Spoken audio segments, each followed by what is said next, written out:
L'atelier d'icônes du monastère Sainte-Élisabeth est connu et le fruit de son travail est apprécié non seulement en Biélorussie, mais aussi à l'étranger. Ainsi, au cours des 15 ans de son existence, l'atelier a réalisé des icônes pour des églises en France et au Canada. Les derniers travaux se trouvent au Centre de formation spirituelle à Minsk. Les peintres d'icônes s'appuient sur les images canoniques des maîtres byzantins et russes des XIIe au XVe siècle et travaillent en utilisant des techniques anciennes. Nous travaillons principalement avec une icône canonique, icône russe des XIVe au XVe siècle, icône byzantine des XIIe au XIVe siècle. Il nous arrive rarement d'écrire des icônes dans un style réaliste. La création d'une icône canonique demande la participation de plusieurs personnes. Le menuisier prépare une planche à partir de bois bien sec et de haute qualité. Après cela, il y fait un creux. Le bois sert de base solide et fiable, contrairement à la toile ou au verre, par exemple. Une planche prête est transmise à la personne qui va l'enduire de l'efficace. L'efficace, c'est le nom usuel donné à l'enduit blanc que l'on pose sur la planche avant de peindre une icône. Tout d'abord, cette personne colle une toile, tissue de lin, sur la planche dans le but d'avoir un enduit solidaire de la toile. Puis le lefkas est enduit par des couches très fines, un mélange de colle de Dréhur avec du blanc d'Espagne, ce qui représente près de 15 couches. La dernière couche est poncée et la planche enduite est ensuite transmise à l'iconographe. И красоту церковную от юности возлюбив, во обители Спасову, я же на Яузерице притекал еси, Андрея Блажение. Afin de pouvoir créer une icône, outre les savoir-faire professionnels, un peintre d'icône doit faire un effort spirituel considérable. Le travail commence par la prière, par la lecture de l'hymne acatiste à Saint-André Roubliev. L'icône est un art, à mon avis l'art le plus noble. Les gens viennent et s'intéressent à l'icône intérieurement, profondément. Pour eux, je pense, c'est un mode de vie. Et pourtant, c'est un atelier du monastère, ici. À côté, derrière les murs, il y a une église. La liturgie est célébrée, nous participons à cette vie et ceci laisse une empreinte. D'abord, l'iconographe fait un dessin de la future icône. Après que le contour et les lignes principales aient été tracés, le fond est couvert d'or d'applique de haute qualité et d'épaisseur. Ces feuilles d'or sont plus fines que le cheveu humain. C'est justement le fond en or qui symbolise le rayonnement du royaume des cieux.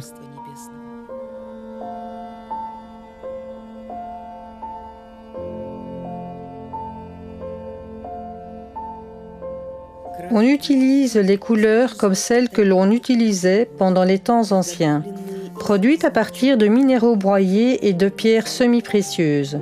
Le cinabre est pris pour la couleur vermeille, le fer oligiste pour la couleur cerise, la vivianite et la lazurite pour les couleurs bleu clair et bleu foncé, le dioptase, la glauconite et la malachite pour la couleur verte. Ces pierres sont extraites par les géologues dans les montagnes de l'Oural.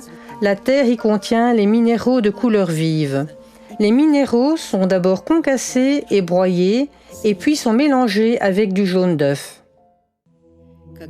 Quand le fond est doré, le peintre d'icône commence à mettre les couleurs. Tout d'abord, il pose les couleurs les plus foncées, et les couches supérieures sont pour les couleurs claires. Il en résulte que l'icône est peinte avec la lumière. Une école de peinture d'icônes existe auprès de l'atelier. Nous avons eu beaucoup de commandes et il nous manquait des iconographes. Des gens venaient et il fallait donner la formation à chacun séparément. Ceci était difficile. C'est pour cette raison que nous avons décidé d'organiser des cours où les apprentis pouvaient apprendre tous ensemble. Non seulement il fallait leur montrer des procédés et des instructions pratiques, mais aussi donner une vraie formation pour que l'apprenti puisse avoir des connaissances sur l'histoire de l'icône, sur l'iconographie, sur la théologie. Idéalement, on voulait voir la plupart ou une partie de ces gens venir travailler à notre atelier. Les icônes peuvent être personnelles, c'est-à-dire elles peuvent représenter un saint dont le prénom est porté par une personne. Les icônes peuvent être pour un mariage. Les icônes du Sauveur et de la Vierge Marie avec lesquelles on bénit les jeunes mariés pendant le sacrement de mariage. Les icônes peuvent être faites sur mesure. Ces icônes sont créées d'après les mesures prises sur un nouveau-né aux premières minutes de sa vie et son protecteur céleste y est représenté de la tête aux pieds. Les icônes peuvent être familiales. Elles sont peintes pour une famille et représentent les saints qui ont les prénoms que portent les membres de cette famille. Quand on peint les icônes familiales, on pense à ces gens-là.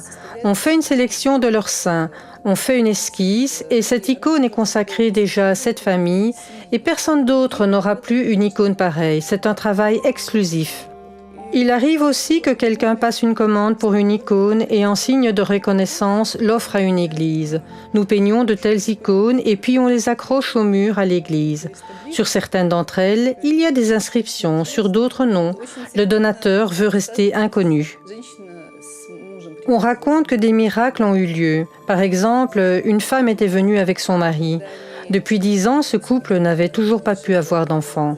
Ils ont décidé de commander une icône et quand ils sont venus chez nous la chercher, cette femme était déjà enceinte et puis ils ont eu une fille. La peinture de l'icône terminée, celle-ci est couverte de vernis. Le prêtre lit une prière de sanctification et l'asperge avec de l'eau bénite. Le choix de cette technique classique, qui demande beaucoup de travail, a certainement une influence sur le prix de l'icône, mais ceci permet à l'icône de vivre pendant des siècles. Nous avons un atelier de restauration où les gens apportent leurs icônes. Ce sont des icônes qui ont été transférées d'une génération à l'autre. Si les gens veulent avoir une icône qui sera remise par la suite aux enfants, aux petits-enfants ou aux arrière-petits-enfants, les icônes peintes sont alors le meilleur choix. L'homme écrit l'icône avec son âme, dans la prière. Il y met toute son émotion, sa prière. Très souvent, les personnes qui passent la commande disent que cette icône sera offerte à leur fille qui a tel ou tel problème et demandent de ce fait à l'iconographe de prier pour leur fille lors de son travail. L'icône pour moi est l'amour de Dieu envers l'homme. L'icône pour moi est avant tout une prière. Un peintre d'icône, ce n'est pas un peintre dans un sens ordinaire de ce mot, puisqu'on peut tout réaliser avec virtuosité, mais l'icône sera morte. L'icône pour moi, c'est tout un cosmos, c'est comme un mystère. Parfois, il me semble qu'une journée est passée, mais parfois, il me semble que c'est toute une éternité qui est passée. Une possibilité qui m'est donnée par Dieu pour une croissance spirituelle. L'icône est une encre, une tige solide. Un travail intéressant, c'est un apprentissage permanent. Mes pensées sont sur l'atelier, sur les icônes, sur les apprentis. J'adore ce travail. C'est un mode de vie, une voie, une vie. C'est un mystère que l'on veut toucher. On s'approche de Dieu par cela. Ceci est peut-être une conversation avec Dieu. Quand quelque chose ne va pas, on demande à Dieu. Quand on réussit à faire quelque chose, on remercie. Je comprends que c'est très beau et ça vient d'un autre monde. On veut toucher à cette beauté, participer à cette beauté. Nous faisons l'écriture de l'icône et l'icône dans un sens nous écrit. Ensemble, avec l'image qu'il peint, l'homme s'ouvre, se purifie, se lave graduellement. L'icône est une telle beauté. Dieu aide tout le monde à la ressentir. Ceci est notre objectif principal. L'icône, c'est une lumière.